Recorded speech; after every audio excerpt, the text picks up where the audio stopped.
So a few major things. I was born and raised in Guam. It's a small US territory out here in the Pacific Ocean. It's a beautiful island, and if you've never seen pictures of it, or have heard of it, you should definitely look it up. Anyways, I lived at my parents' house, which was up on a hill. Next door, we had a gas station. It was easily accessible from my house, so my dad made a trail going from our house to the gas station. The trail at night was only illuminated by the gas station lights. It was a good 100 feet from our house. My dad kept some trees on the side of the hill so that our house wasn't visible from the gas station unless you started walking up the trail itself. Anyways, this happened back when I was a teenager in high school. Our house was a small 2-bedroom, 1 bath, with a small kitchen and living room. If you walked into the house, the kitchen is directly to the left and the living room to the right. I didn't have a room of my own yet because my brother still lived at home with us. So, of course, I was out in the living room, talking to my boyfriend at the time because everyone was asleep. It was about midnight when I told my boyfriend that I wanted a soda. We were talking to his best friend through two-way, and I decided I was brave enough to walk out to the garage. My mom had recently bought a new fridge, so she put the old one in our garage as an outside fridge for my brother and dad when they went hunting. She knew I was chicken shit of the dark, so she always put the soda in the outside fridge. The fridge in the garage was only partially illuminated by our outside light, so I was always chicken shit to go out at night. You could also see straight to the gas station, where the trail was, so I was always scared of someone coming up, and I wouldn't be able to see them. So I thought since I was on the phone, I worked up the bravery to go and to grab myself a soda. The fridge was only a few feet away. I was on the phone, and it wasn't too late, so what the hell, I did it. I turned the outside light on, walked out, grabbed my soda, and started walking back towards my front door. I don't know what possessed me to look back, but I did. I wish I didn't. Illuminated by the gas station lights was a man about 6 feet in height. I could see the outline of his body. I have horrible vision, so it took me a second to realize that it wasn't just a shadow. I stood and stared at him for what seemed like forever. I snap out of it and start walking back towards my front door. I hit my back on the door and freaked myself out. He never moved. Just as I grabbed my doorknob, this guy starts sprinting towards me. I jump up, slam the front door closed, lock it, and hide behind my fridge. My living room has huge window louvers with curtains so they were open, letting the night air in. I'm about to shit myself when I hear footsteps outside my front door. Connie and Beauty, I know you're in there. I can smell you. At this point, I'm pissing my pants. Why the fuck does this guy know my name? We have a small kitchen window that looks directly to the inside of the garage. It also has a curtain so you can't see inside, but it was open as well. I can see you. I can smell you. I wonder how good you smell up close. At this point, I'm fucking losing my shit. I'm crying so hard to the point where I forget I was on the phone with my boyfriend, who is now screaming my name. I sit back for a second and decide that I'm running to my parents' room down the hall. I get up and book it straight to the room. I wake up my dad as calm as I can while muttering and shaking, only saying there's someone outside. My dad wakes up my mom. She hangs up on my boyfriend and calls 911, screaming at the operator to send someone over. My dad grabs his .22 from the shelf and walks to the living room. This dude had his arm sticking in through our living room window, trying to undo our front door lock. My dad yells he has a gun and that if he doesn't leave, he's going to shoot. He retracts his arm and starts booking it back towards the trail.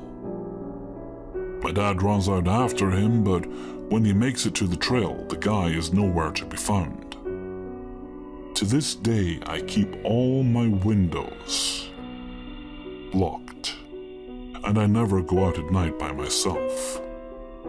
I still live in Guam, but I leave in 7 months. My husband and I are relocating to the States. This guy was never caught. He stalked me for 5 years after this incident. I have more stories I'm willing to share, but this one was one of the worst nights of my life. So, stalker that knows my name, let's not meet. Just a little background for this story. I grew up in South Mississippi. Like most Mississippi kids, my parents were super young when they had me. On top of that, my mom has been diagnosed with bipolar disorder since she was 14. She's also been a major alcoholic most of her life, and for all of my childhood. My dad worked all the time, which meant my younger sister and I all spent our time with Mama. Sometimes when she needed a break from us or just wanted to go on another bender, she would leave us in the care of my great aunt, who was 98 years old at the time, and very senile. For an alcoholic, though, I'm sure leaving us with her seemed like a step up from leaving us alone. Also important to note is that our property borders the state mental hospital. My aunt works there now as an orthodontist. My grandmother used to tell us stories about being at my great-aunt's house when random people would wander up to the house asking to use the phone. She claims that a few of them were wearing hospital gowns. I was 8 years old at the time this specific incident happened. My great-aunt lived on a portion of our family property that had not yet been sold off to the new golf course and housing development, mainly because she refused to give up her home. Imagine a brand new golf course and lots of new, nicer homes. Then imagine that off to the right of these homes is a 60-year-old farmhouse with overgrown pastures to the right and left of it. My mom dropped us off like normal, sometime in the afternoon on a Friday. My sister, who was 5, went straight to the living room to play with horses next to my great-aunt, who was also wrapped up in a knitted blanket on her recliner. She had an old box TV that picked up maybe 3 channels, which was fine because she only really watched The Price is Right. My great-aunt was pretty hyped about canned biscuits. I never knew if it was because she actually just really liked canned biscuits, or because she was just too senile to make anything else. When I was getting water from the kitchen, my great-aunt called out to me, "Spencer, can you put some biscuits in the oven? And don't burn them this time." I forgot to mention she was ornery as hell. She literally gave new meaning to steel magnolias. The timer for the biscuits went off. So, I went to grab a pot holder, but couldn't find one. I walked into the laundry room to find one, and just happened to see something strange out of the corner of my eye. The way her house was set up is that you drove up a long dirt road, which curved to the right and turned into her carport. As soon as you enter the house from the carport, the laundry room is to your immediate left, and the kitchen is to the right with a living room attached to the kitchen. It was an extra room of the house though, so she never used it. Instead, everyone hung out in the additional living room, closer to the laundry room on the other side of the house. Anyways, I walked to the large window in the laundry room and looked out onto a large old willow tree with makeshift floodlight attached towards the top of the trunk. I thought I saw the figure of a man standing under that damn tree. I couldn't tell if it was the shadows of the tree or not, so I called for my great aunt to come check it out. I could hear her old chair squeak as she got up, and the shuffle of her slippers as she walked towards me. When she got to me at the window, she pushed her glasses up the bridge of her nose and asked, "What are you looking at?" I pointed towards the tree and said, "I think I see someone out there." She squinted her eyes and stretched her neck out closer to the glass. She studied the tree for a moment before throwing her hands up laughing. I was so confused. She looked down at her old leather watch and whispered to herself, "Silly me, is that the time?" At this point, I thought she was going fucking nuts. She began to shuffle back out of the laundry room without saying a word to me. At this point, I was so weirded out that I had almost forgotten about the shadowy figure outside. Instead, I called out, "Time for what?" She continued shuffling towards the kitchen, making a waving motion with her hand, and said, "The bicycle man is hungry." I followed her into the kitchen and back into the spare living room. She clicked on a lamp next to an old torn black leather couch. Like I said, this is an extra living room in a different wing of the house. We never went in there. In fact, most of the time she kept the door to this room locked from the kitchen. As she flicked on the old brass lamp though, I could see a bedspread and a pillow laid out on the couch. Not only that, but there were 2 half-empty glasses of water on the same table as the lamp. She picked the pillow up and fluffed it, then began straightening the bedspread. As she did this, she began to tell me about the bicycle man. She said, "The bicycle man visits me every night. We have some dinner and coffee, then I put him to bed. He rides off in the mornings." At this point, 8-year-old me was completely creeped out.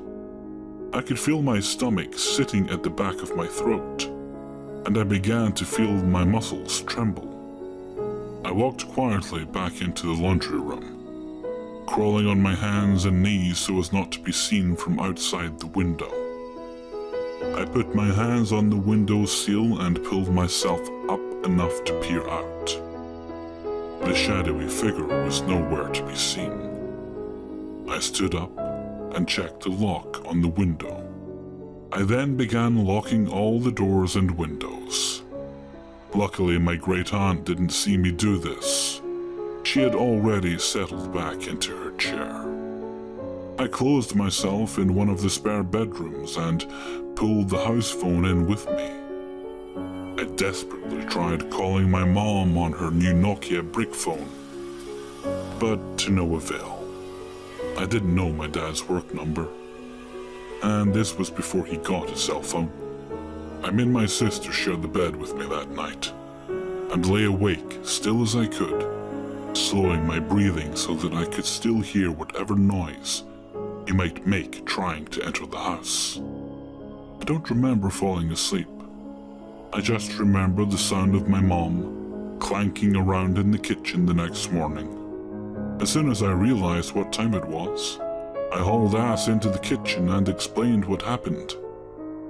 My mom looked really concerned, so she asked my great aunt about it, to which my great aunt gave her the same story that she had given me the night before about him visiting. I told my mom about the makeshift bed in the spare living room too. When we went to take a look at the couch, another half-empty glass of water was on the nightstand, and the bedspread was messy, as if someone had slept there and then left in a hurry. My mom was freaked, so she called her friend at the sheriff's office about the stranger on the bicycle. A few days later, my mom got a call from her friend at the sheriff's office. They had picked up a guy on a bicycle who was caught breaking into one of the new houses on the golf course. They found a knife, some rope, and several bags of biscuits on him. Apparently, he had been responsible for several break-ins in the area and had been camping out on our property. I tried to find some newspaper articles or anything about the bicycle man, but no luck. My great aunt died a couple of years later. As for the bicycle man, let's not meet again. To give some background information, this event occurred a little over a year ago, and I still haven't been able to begin to get over it. I'm a 22-year-old 5'4" female, and at the time I was 21. My family and I had recently moved to a new town that was a fair amount more rural than the town I had previously lived in, and our new house was a large ranch-style house with a basement. I was home from college and my parents had left for the week to celebrate their wedding anniversary with their friends who lived several hours away. Before I continue, I'll give a quick layout of the house so that you'll be able to imagine the setting a bit more clearly. There were 3 doors which led into the house. One on the front porch, a sliding glass door on the back porch, which did have a lock, and floor-length curtains for privacy. And another door on the side of the wall from my bedroom, which led into the garage and basement.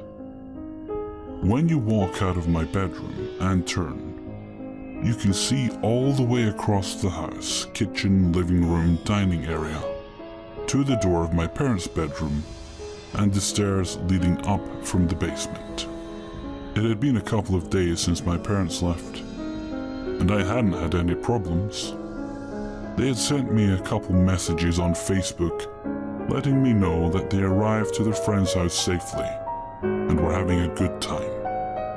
The day had gone well, and I was sure to check that I'd locked all the doors of the house once the sun started to go down. It was about 11 p.m., and I was doing my nightly routine of laying in bed and messing around on the computer when I suddenly got this sinking feeling of dread. I felt as if I was being watched.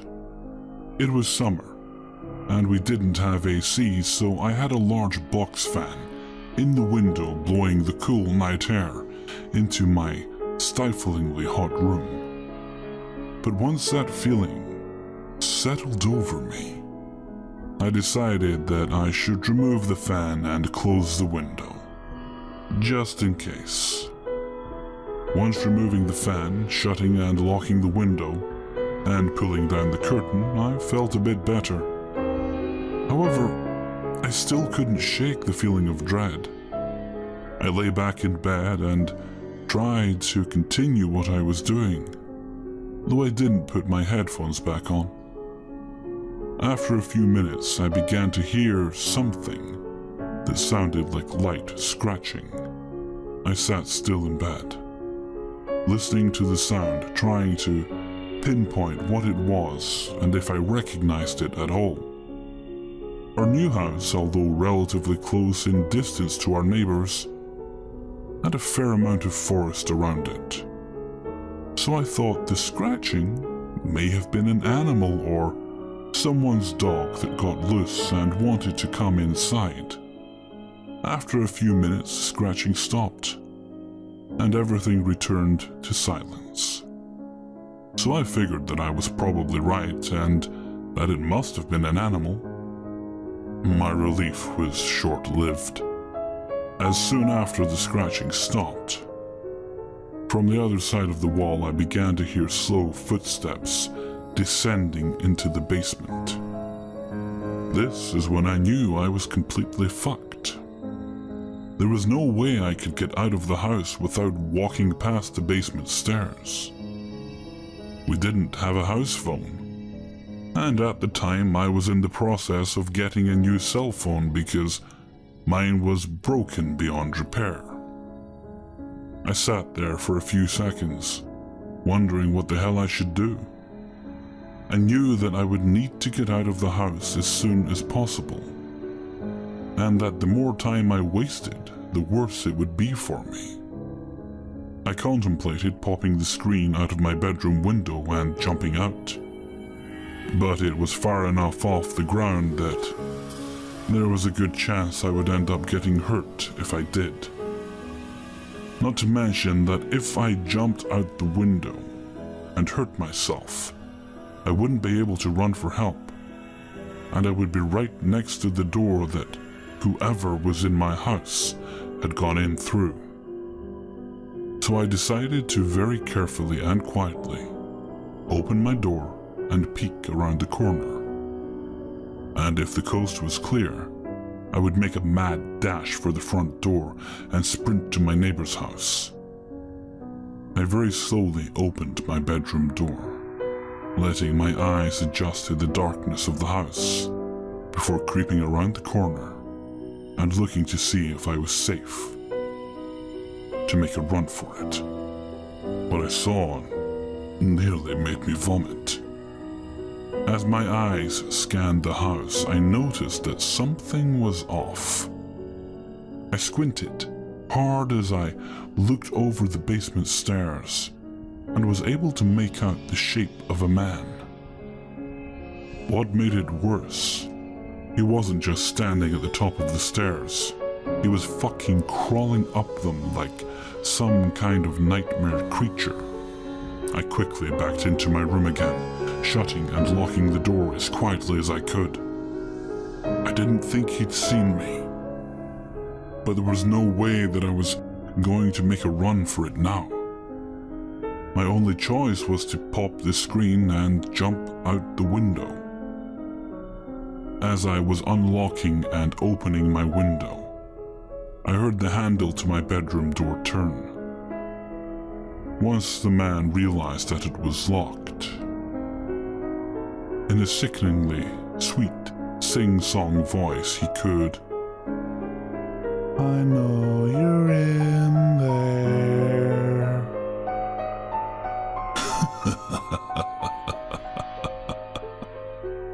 This was followed by a loud cackle, and what I can only imagine was him throwing himself at full force against my door.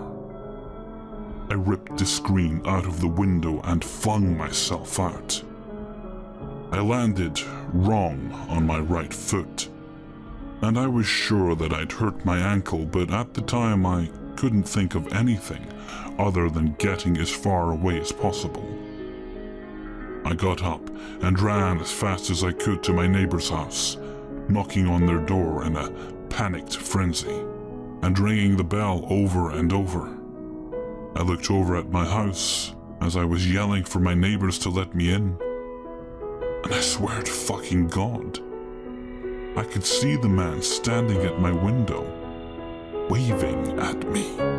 My neighbors finally opened the door after what felt like forever, and I managed to explain well enough what was going on for them to let me in and call the police. I stayed with them until the police arrived. The police searched my house and found that the lock to the basement had been picked, and that the door to my bedroom was hanging off the hinges. They weren't able to find the man anywhere, and because I had only seen him for a split second in the dark, I couldn't provide them with a good description of him. Of course, I got into contact with my parents immediately, and they hurried home. The police took my statement and searched the area for the man, but of course, they came up with nothing. After this event, my parents and I were sure to add deadbolt locks to the door leading into the basement, and to the door leading out of the basement to the rest of the house. They also helped me pay to get a new phone. What really bothers me about all of this is that nothing was stolen. There wasn't even any evidence that the guy had looked through anything while he'd been in my house. So, Psycho who broke into my house, knowing that I was home. Let's not meet again. Back in late 2006, I was fresh out of high school and starting college life. Country girl in the big city and all on my own. I met people quickly, made a few friends, and got a job to support myself. That took up most of my time. In no time at all, I was besieged by the plague of the mooch friend. The person who really needs you to cover the bills this month because insert new reason that makes you the jerk for not helping here. I was brand new to living on my own and thought they really needed my help. So I tightened my belt and worked harder and longer. Pretty soon, though, that was turning into me paying for everything and barely having food. So it was about this time one of the people I had recently met started asking me to go on a blind date with a friend of theirs, named Connor. I said no a few times, but when they said it would just be dinner and a movie, and that Connor would pay, it really piqued my interest. I had been living off ramen noodles for weeks, and an actual meal and something to do other than work sounded really appealing. She swore up one side and down the other that Connor was so nice and so shy and so sweet, and it didn't have to be more than just one date. I asked her why such a great sounding guy was getting set up on a blind date. At this she faltered and said that he really seemed to have retreated into his shell since starting college, became hard to talk to, and had been all around odd lately.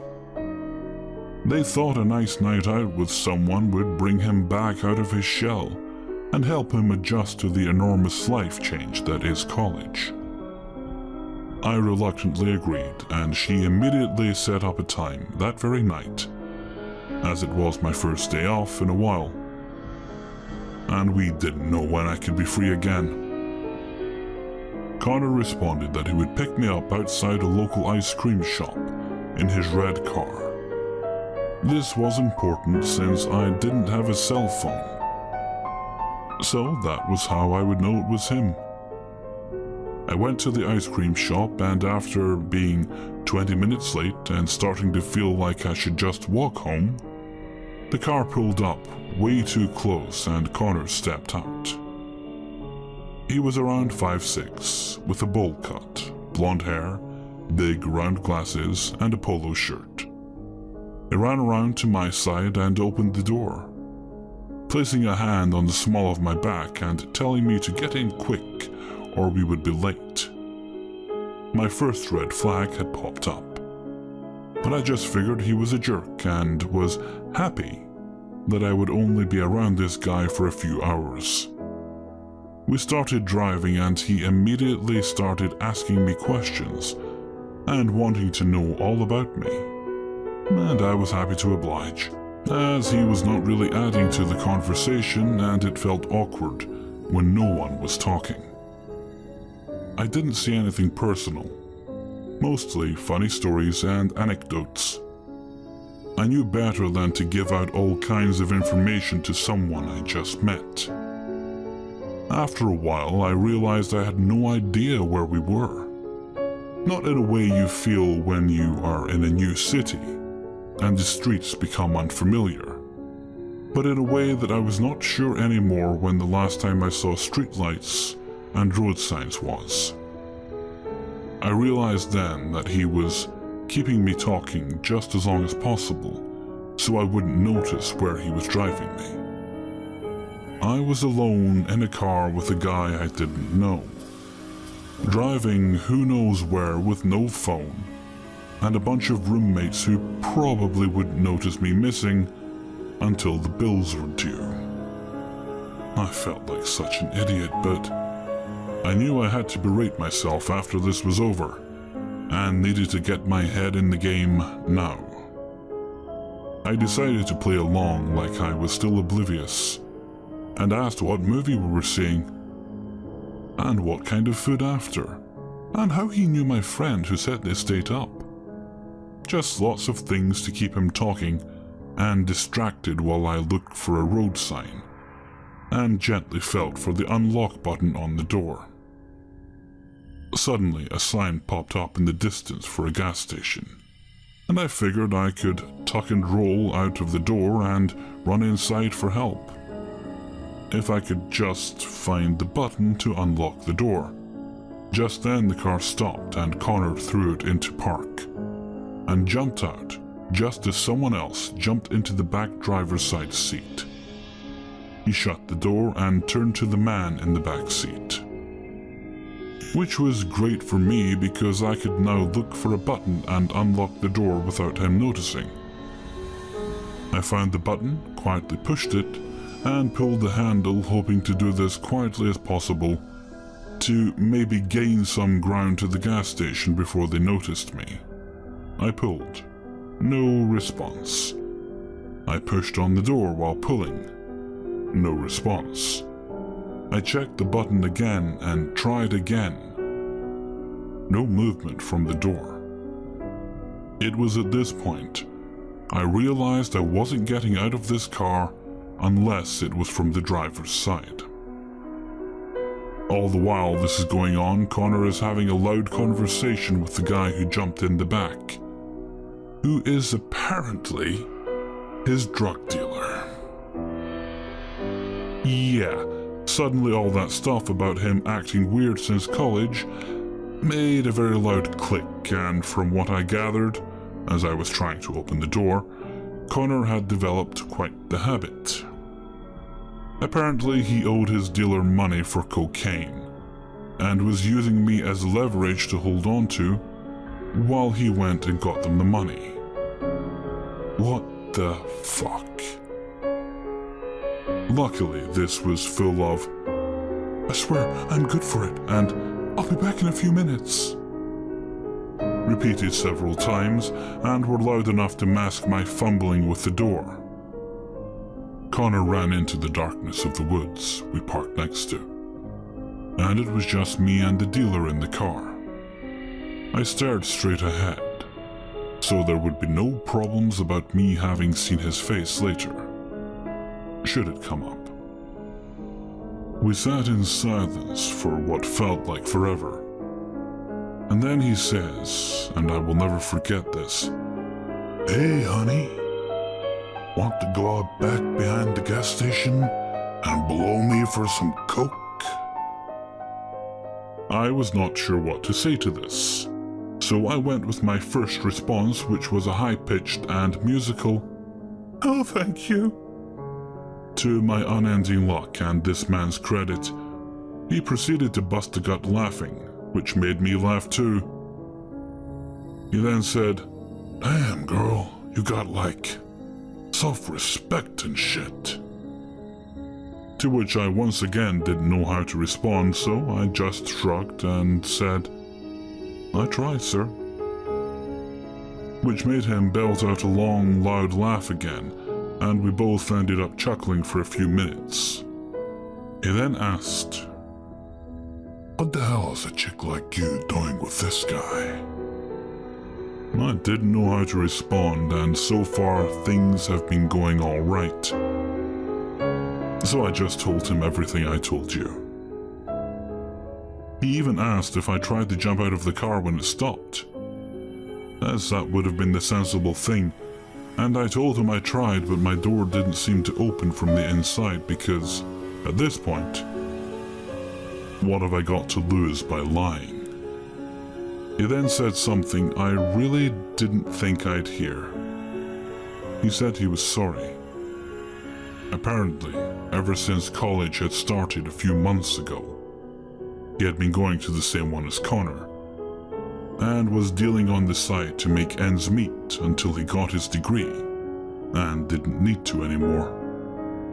Connor was from a rich family, and was one of his best clients at first, but spiraled into debt with him quickly, and was hitting this stuff way too hard and fast. Connor was supposed to meet him here to give him the money he was owed.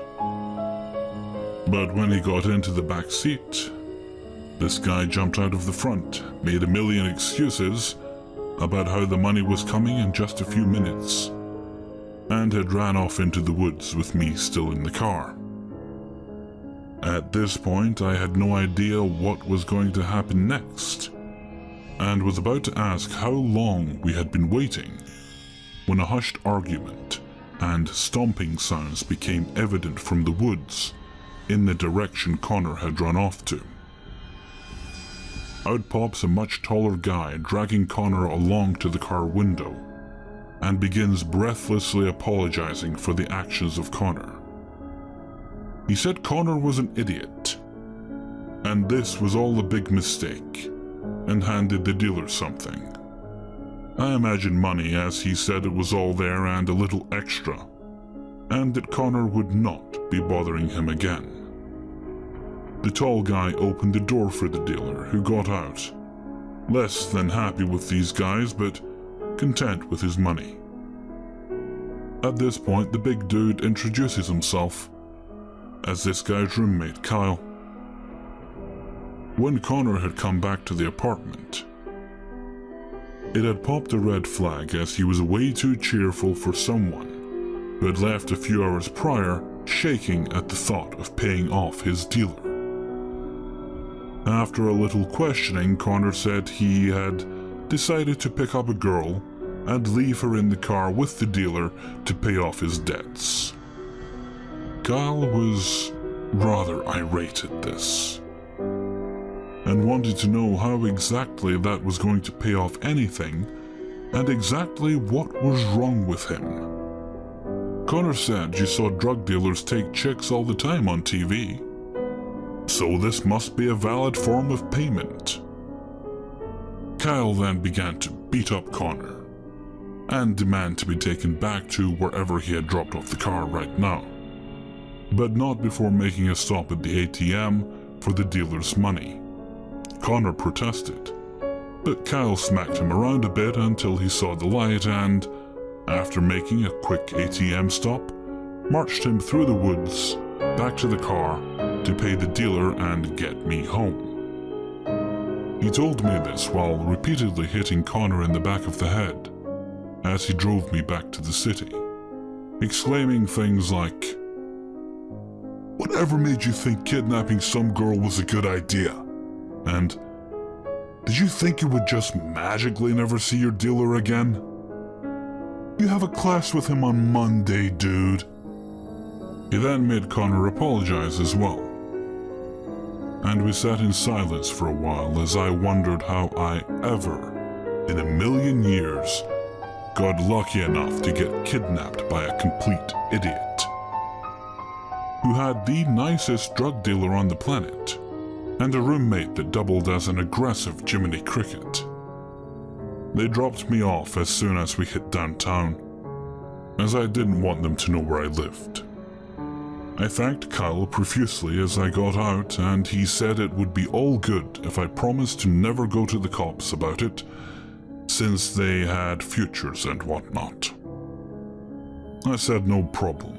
They drove off, and I walked home to eat my ramen, and never under any circumstances let myself end up like that again.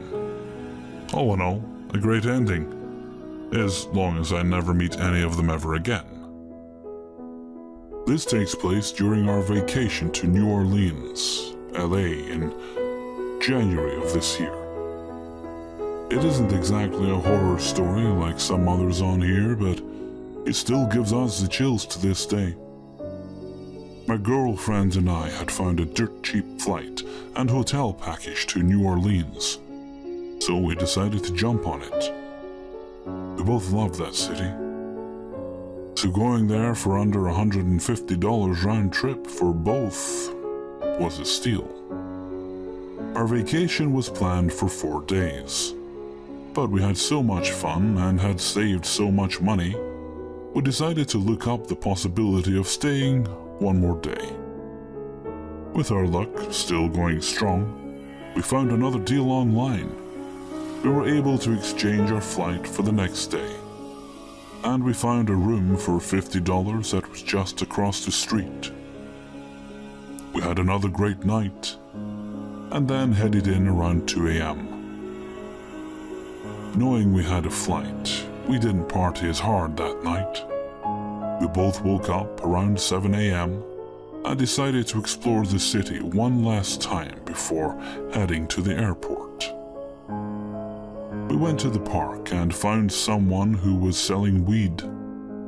I smoke a lot of marijuana and have been looking all week and couldn't find anything worth my money. This guy had some good leaf, so I bought a gram and we smoked in the park, and then took a walk. Like I said before, I smoke a lot, and if anyone smokes daily such as I, they know that even 4 to 5 days without can lead to a decrease of tolerance. We were way higher than we thought, and had lost track of time. We decided to go back to the hotel to check out and find a taxi or Uber. The one thing I had forgot with exchanging my ticket is that it was no longer a package and I wouldn't have a car sent to drive us to the airport.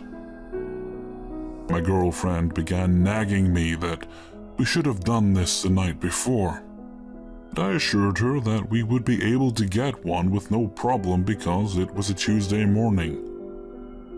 I couldn't imagine it taking us more than 10 minutes to find a taxi. We check out of the hotel and are standing on the corner with our luggage, and I call for an Uber while at the same time trying to flag down a taxi. About 15 minutes go by and I still have no luck. I start to panic a little because I realize how we are against the clock now and I don't want to end up stranded across the country with no money and no hotel room. After about 30 minutes, I say we have to walk to a different part of the city because we aren't having luck here. I see a minivan make a U-turn and stop in front of us. "You need a ride, big brother?" the man said. He was a young African-American, maybe 30 years of age. He didn't look like a creep or homeless or anything, but I could definitely tell he was a street cat. I said, "Yes, where's your Uber card? I don't see it on your back window." The man pulls out an Uber decal from the compartment in his door and shows me. It was very suspect that he didn't have it on his window, but it looked legit, so it may have fallen off. I then said I would sign into Uber so it's accounted for. He said there was no need for that, his reason being that Uber takes 35%. That was a red flag right away. But at the same time I understood, hell, I might have even pulled that hustle if I could get away with it. At this time, my girlfriend, thinking this is the Uber I scheduled, is in the van, as well as our 2 bags. I take a look at my watch and it is after 10 a.m. already, and our flight takes off at 11:15. The airport is 30 minutes away. I look at my phone and there is still no Uber or Lyft driver in sight of us. I make the decision to get in and close the door. I start to ask about how much this will cost us, and before I get 2 words out, the man says, "Airport, right? $40. The way he said it wasn't creepy or anything, but it was more like this was a routine he had practiced numerous times. The rate wasn't far off either.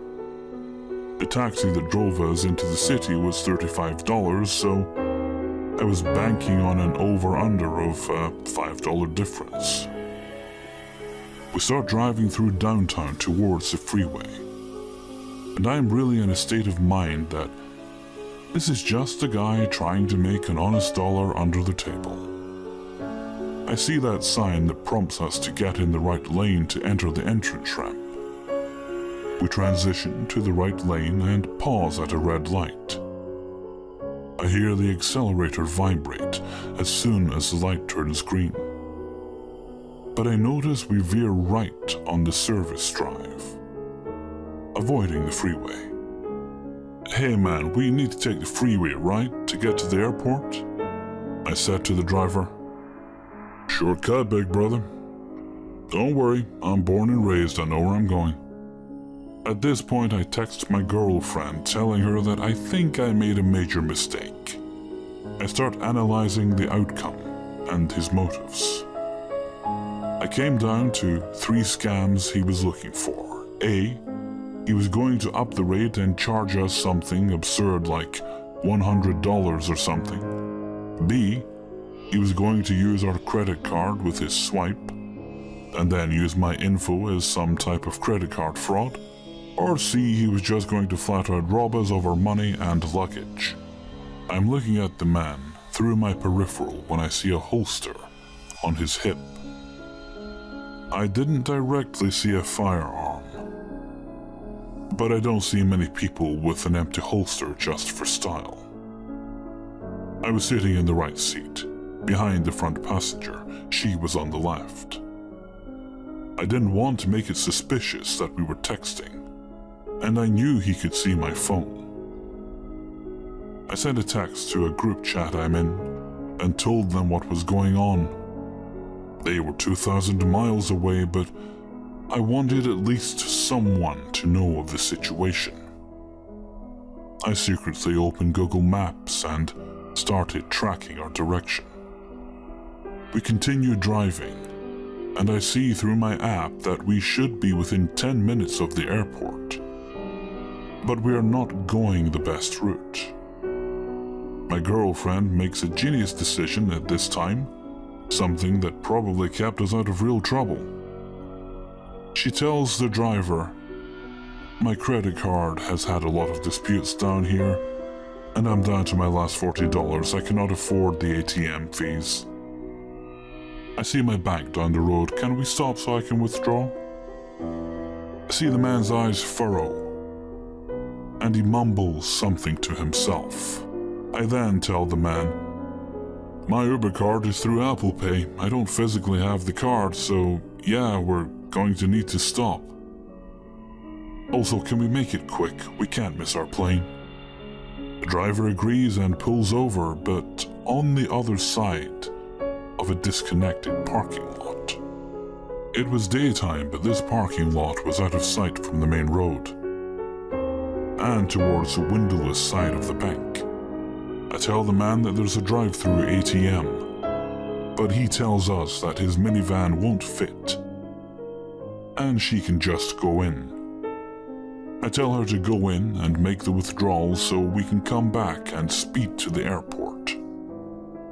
She steps out and walks casually to the bank. The man still has the keys in the ignition and the car in drive. I ask the man if it's okay to smoke a cigarette in his car. I told him I needed one before the flight and wouldn't have time outside the airport. He looks and says no problem as I hand him one as a courtesy. I then start to open the door, and he snaps his neck around in my direction and asks what I'm doing. I tell the man I smoke, but I am also allergic, so I need to either open the door, as the window only vents, or I need to step outside. I can sense his thoughts racing. And he says yes. I swing open the door and begin taking a few drags. I see an opening. I pass the man my lighter, but I purposely dropped it as soon as it hit his fingertips. I take a huge drag and blow the smoke inside the van. I then grab both bags by one handle each and fall out the van. I start running towards the bank, which is maybe 50 feet away, dragging our bags as I scramble. I start yelling, "Robbery! Robbery!" The man had not taken anything from me, but this was the first thing that popped in my mind that would draw attention. I get to the bank and my girlfriend sees me and runs towards me. We charge inside the bank, standing in between the double doors while I catch my breath. I see the security guard walking sternly towards us, probably expecting trouble. We explain the situation, and a nice older couple offered to drive us the remaining 10 minutes. It might not have been the smartest thing to hop back into another stranger's car, but they looked trustworthy.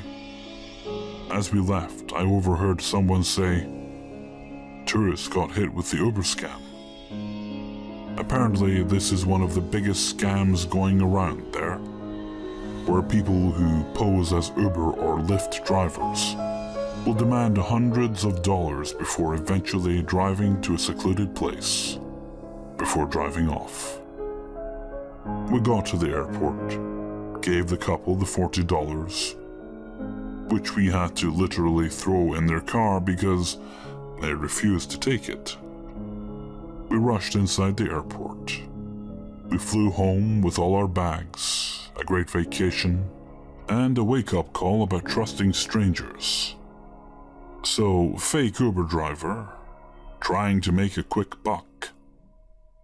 Let's not meet again. I need a little help with this one, as I think my imagination is running wild. I'm 22 and female if it matters.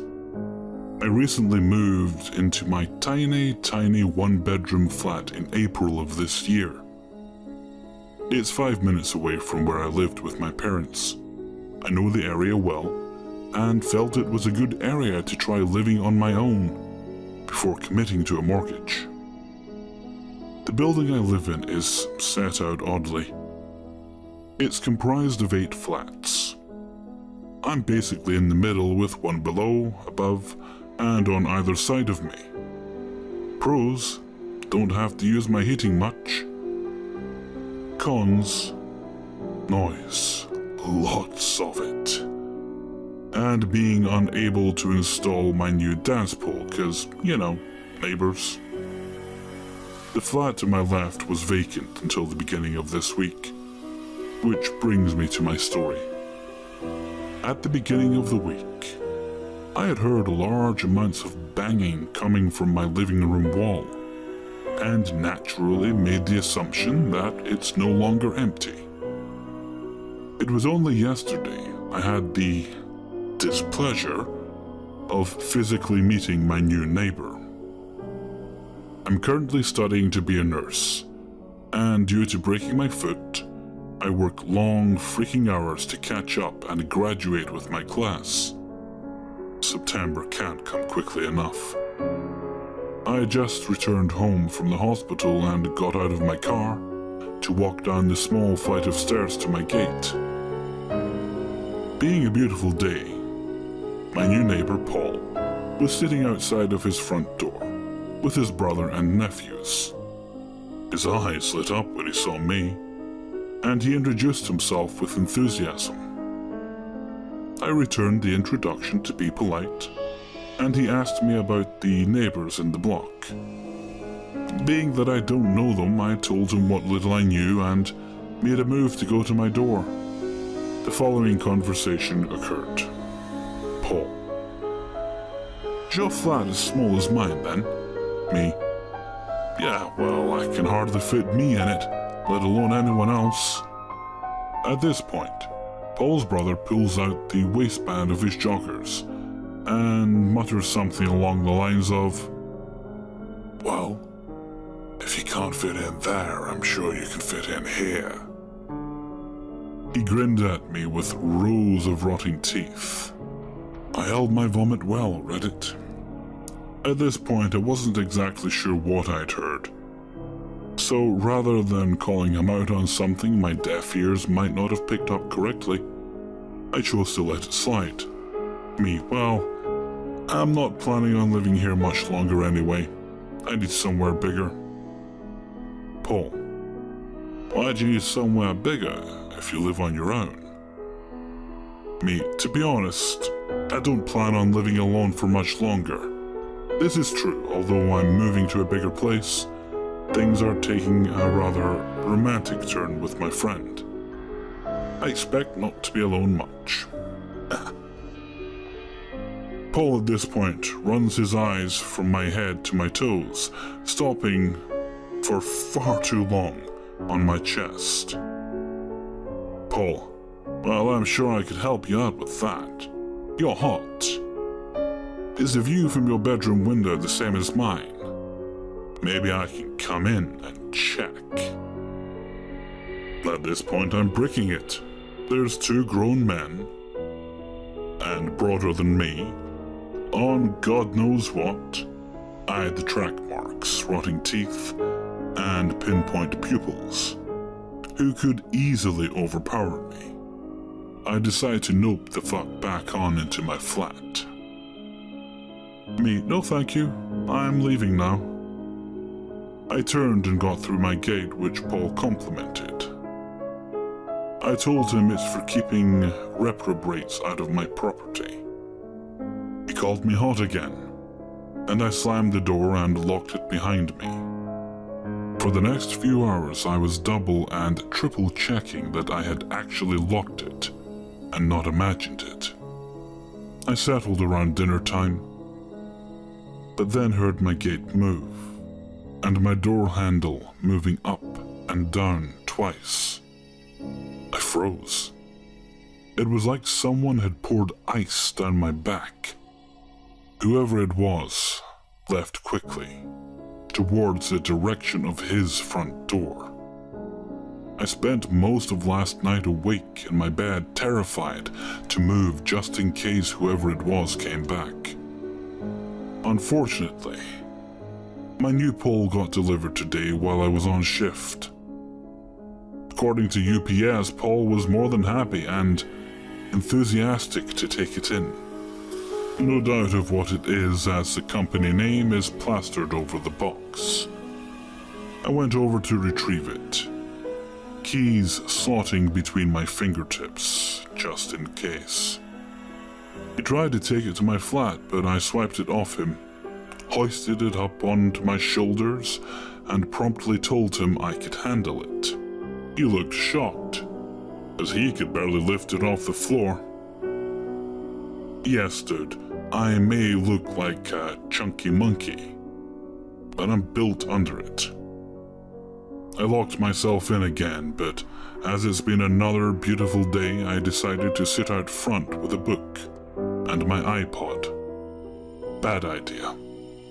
Paul then sat outside my front on the grass and stared at me until I went inside. Took my washing in early, as no way I was leaving my expensive pants outside. The only floor they're gracing is mine. So Reddit, that's my story so far. What's the verdict? Am I crazy? Edit. I'm also from the UK. We aren't allowed mace or anything like that here. Best weapon I can use outside is my keys between my fingers. Also, hoisting that pole on my shoulders was a bad idea. Pulled a muscle to me.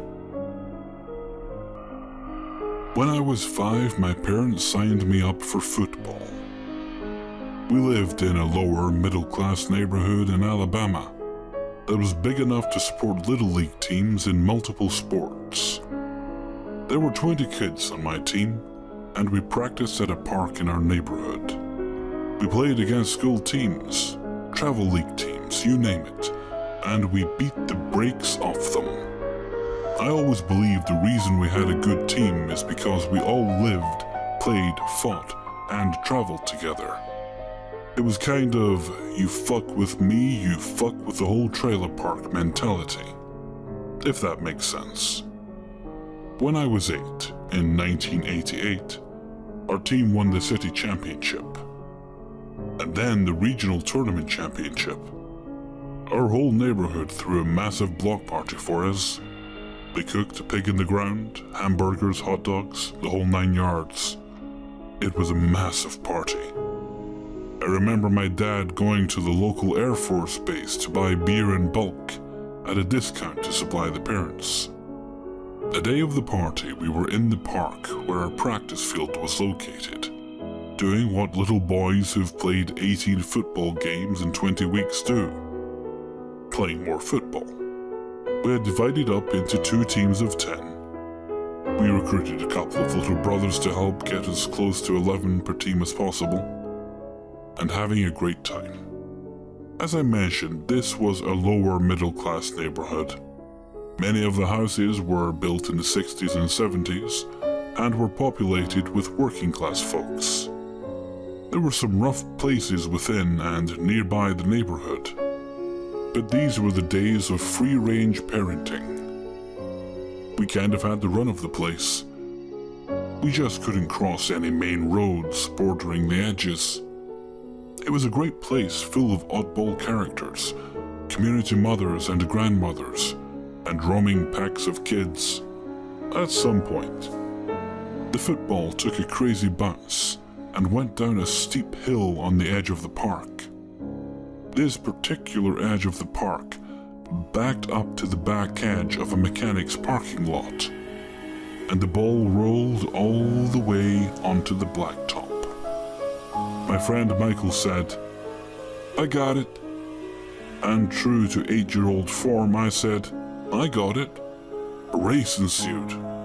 Little boys, if told to line up to get their heads chopped off, would race to be the first in line. Anyway, the ball had rolled over to the blacktop, and we got to it at about the same time. We did a half slide and both got a hand on it, jumbling to the ground in laughter.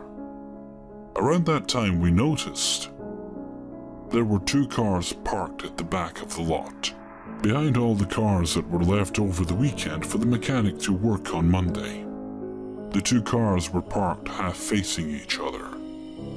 The driver's side turn signal of one car was almost touching the passenger side turn signal of the other one. The car furthest from us was a Fiero, and the other car was a 79 Oldsmobile, 98, just like my dad's. The Olds 98, if you're unfamiliar with it, was so long that the front and back seats could feasibly be in different time zones. There was a woman standing in each doorway of the Fiero with the doors opened, enough to allow them room to stand. There was a man with curly, shoulder-length, reddish-brown hair standing in the door of the Olds. He had on a white t-shirt, tucked into a pair of tight, rust-colored pants, over pointy-toed black boots. He was long and lanky, and he had his shirt sleeves rolled up a couple of turns. My grandfather would have called him pull-haul trash.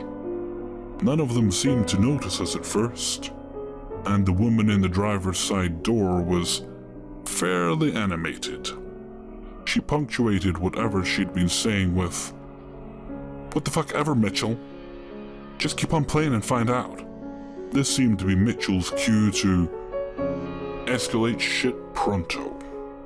He tapped the top of his car a couple of times, nodding.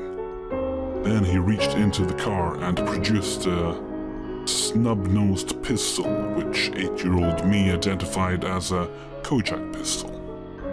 From the syndicated reruns I watched with my father on WGN, he slammed his door and said, "Is that right, Gloria?" He had the gun down by his left side, his walk indicating that he was all business. The women started scrambling, not necessarily trying to leave, but just trying to get out of a position where they were half in and half out of the car. The woman on the passenger side started to get into the car, but when the woman on the driver's side backed away from the door and the car, she got back out. Michael and I had gone statue, and the woman on the driver's side noticed us as she moved away from the car. Mitchell obviously noticed this and turned to look at us too.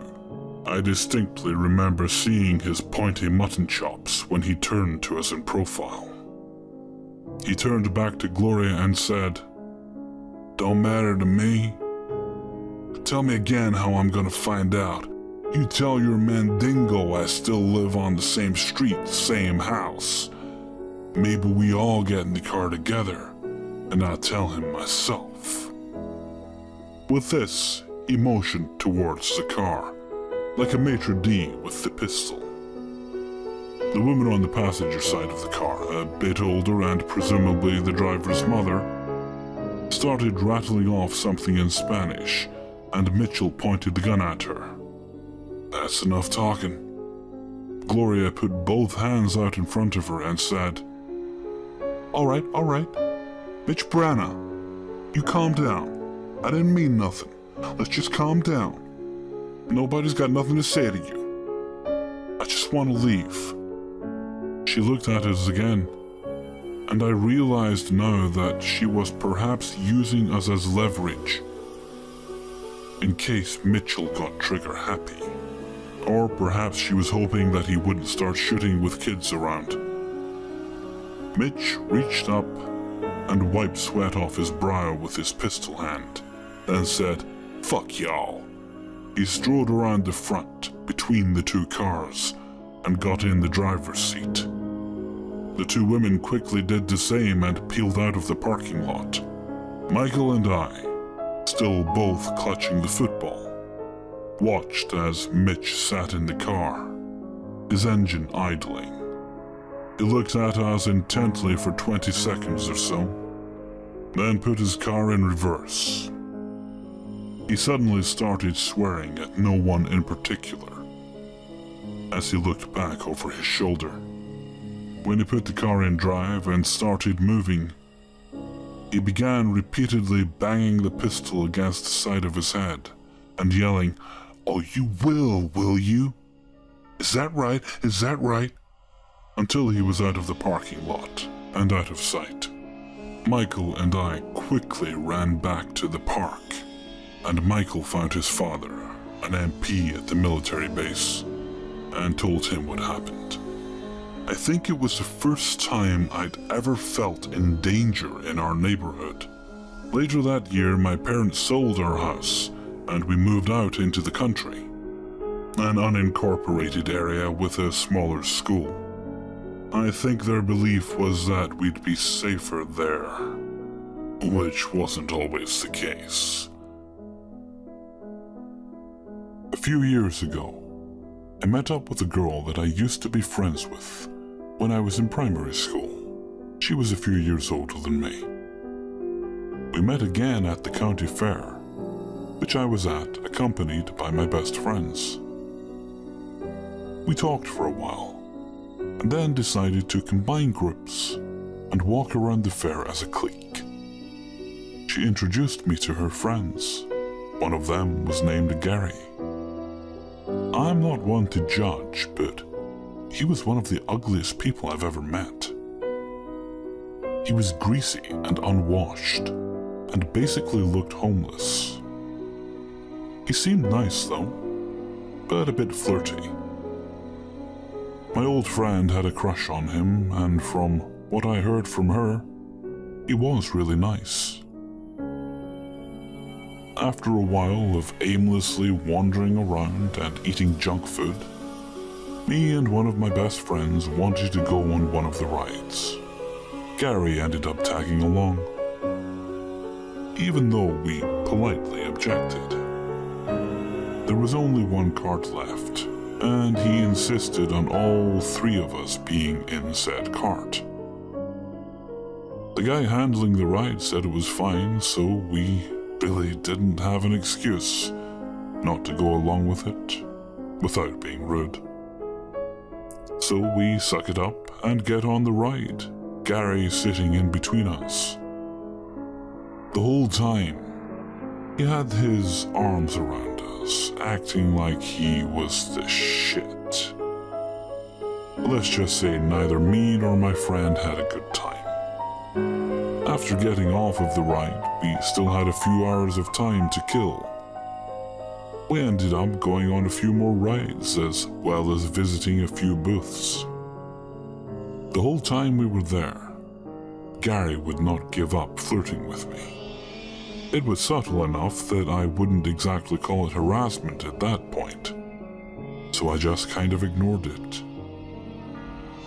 He was also into a lot of the same stuff I was at the time, including Doctor Who.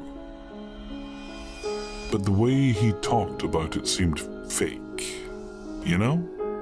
Like every little thing that we had in common, he would latch onto for dear life. Before the fair closed, and we all had to go home, we exchanged Facebooks and all that. I didn't really think he was that bad of a person, and I didn't really know anyone who was into the things I was outside of a few friends I had at the time. When he started messaging me is when I'd say that his subtle flirting would turn into harassment. But being the naive little kid that I was, I ignored it. Eventually we stopped talking. Mainly because of his constant begging for me to go out with him got old and annoying. Now, this is last school year. Most of us had forgotten about Gary. I became friends with a girl who had just moved to our school. I don't remember how we got on the topic, but I found out that she was dating Gary. Our age difference isn't enough to be something like pedophilia. But he was way too old for her, and a total freak. I didn't want to hurt her feelings, so I didn't say anything. I never really heard anything groundbreaking except maybe that he had creeped on my friend who was in the same grade as him. Now fast forward to the volleyball season of 2015.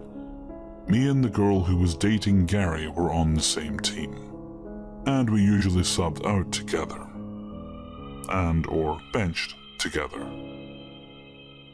So we had a lot of time to talk. From her, I found out that he had raped her. I don't know how many times. And he stalked her to and from school. I immediately confronted him on Facebook, and he claimed that she was lying. I wasn't exactly best friends with this girl, hell. We don't even talk anymore, but girls help girls. I flipped my shit and blocked him, and the girl eventually pressed charges. Whether or not they went through, I don't know. A few months ago, me and my dad went to this restaurant, very similar to Chipotle.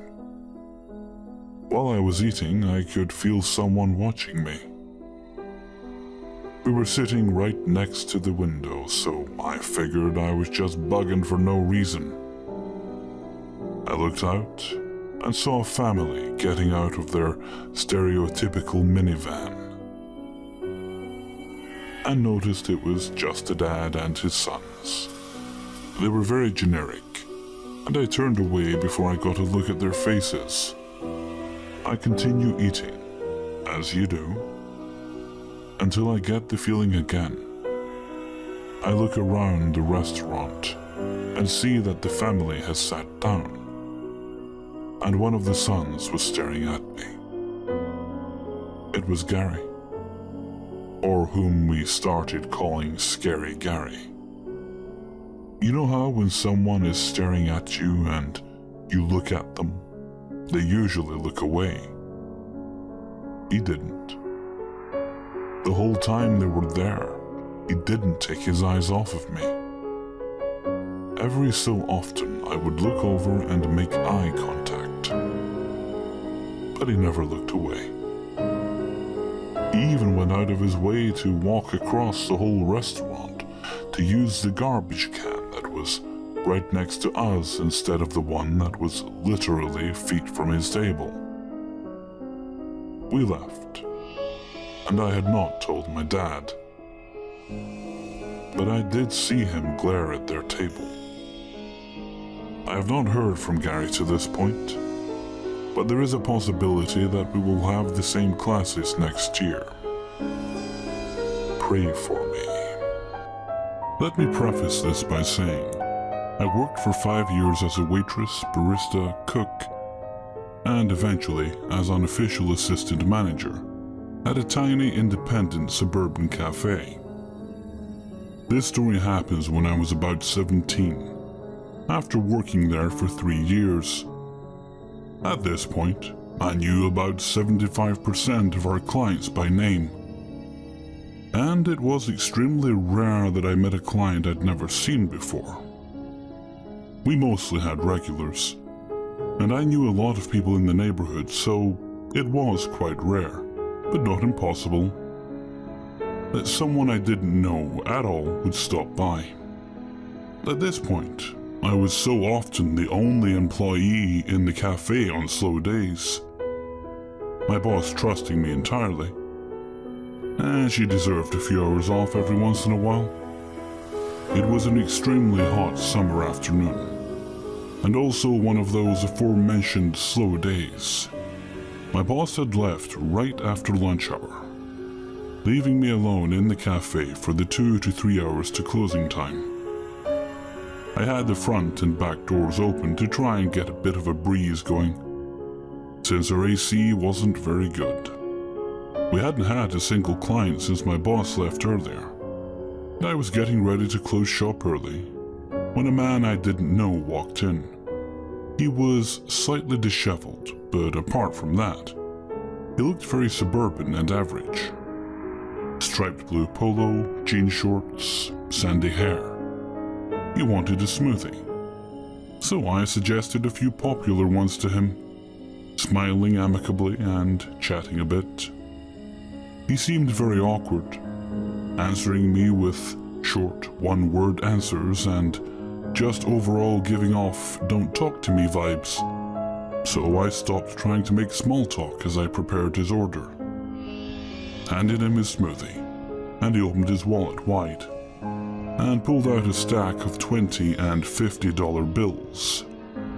I was wondering why in the world this weirdo needed to run around with thousands of dollars in cash, but wasn't too fazed until he fanned his money out, putting it on display for me to see, even though I was weirded out, especially since this entire interaction went down in silence. I didn't say anything and smiled politely as I waited for him to pay. After a few reactionless seconds, he handed me a $20 bill. I gave him his change, and he started to leave. Just as he reached the door, he turned around abruptly and asked me for my number. Startled by the question, since he had been standoffish up until now, and also because he was 10-ish years older than me, and I was a minor who it would be illegal for him to have sex with. I was completely caught off guard and didn't know how to answer, so I awkwardly shook my head no. Although he looked pained, he shrugged and left without another word. With all this, it was definitely time to close up for the day. I washed the dishes I'd used to make the smoothie, mopped the floors, locked the front door, and went out back to throw out the compost. The compost bin was on the other side of a small parking, near some dense bushes, so its odors wouldn't bother any of the neighboring buildings. As I start crossing the lot, I see a flash of movement out of the corner of my eye. Striped blue polo, blonde hair, eyes watching me from the bushes near the compost. I was still near the back door at this point, so I slowly put down the compost on the recycling bin near the door. I didn't want to let on that I had seen him, but I also didn't want to go out to the bushes and discover what the hell he was doing lurking near the cafe's back door. So I moved some things around near the recycling, left the compost on top of the bin, and bolted back to the cafe. I closed and locked the door immediately and called my dad in a panic. I explained what had just gone down, and he immediately drove to work to pick me up, even though I usually walked home. When he got there, there was no sign of the man in the blue polo. After this incident, I never saw him again, whether at work or around the neighborhood. But my parents or boss drove me home for a few weeks nonetheless. And for the rest of the summer, I wasn't left alone at work. So, creepy suburban 20-something, let's not meet again.